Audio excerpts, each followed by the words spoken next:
E aí galera, tudo certo? A gente hoje vai falar sobre teorias da comunicação, em específico sobre a teoria hipodérmica ou teoria behaviorista, que foi a primeira teoria desenvolvida.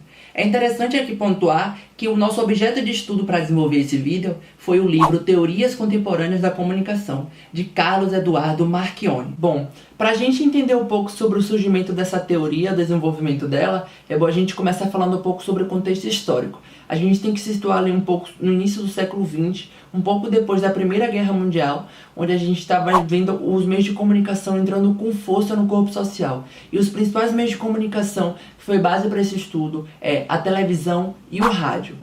Outro ponto extremamente interessante é a gente falar sobre a psicologia, que foi de extrema importância para o desenvolvimento dessa teoria. Porque a gente não tinha uma comunicação consolidada, ou seja, estudos de comunicação em larga escala. Então as primeiras pessoas, os primeiros profissionais que desenvolveram essa teoria foram psicólogos. E o principal idealizador dessa teoria foi um cara chamado John Watson.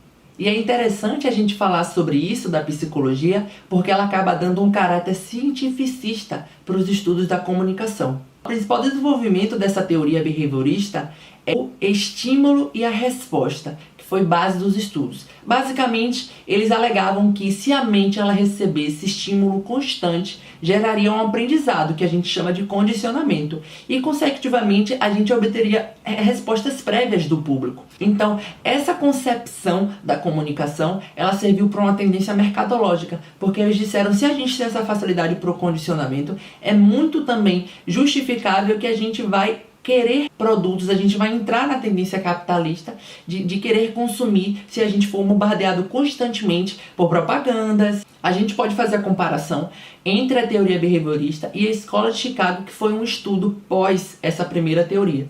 É bastante necessário e bastante relevante fazer essa comparação, porque basicamente a Escola de Chicago ela aprimorou os ideais trabalhados pela teoria. Bom, dois exemplos atuais que a gente pode dar ainda sobre a existência dessa teoria. A primeira projeção atual que ela ainda existe é sobre a produção de dados estatísticos, como por exemplo no IBGE. E o segundo que a gente pode falar é a aplicação desse tipo de comunicação na Coreia do Norte. Porque, por exemplo, eles vivem num governo totalitário e o Estado, o governo, ele detém todos os meios de comunicação. Então, basicamente, eles só sabem tudo o que o governo quer que eles saibam.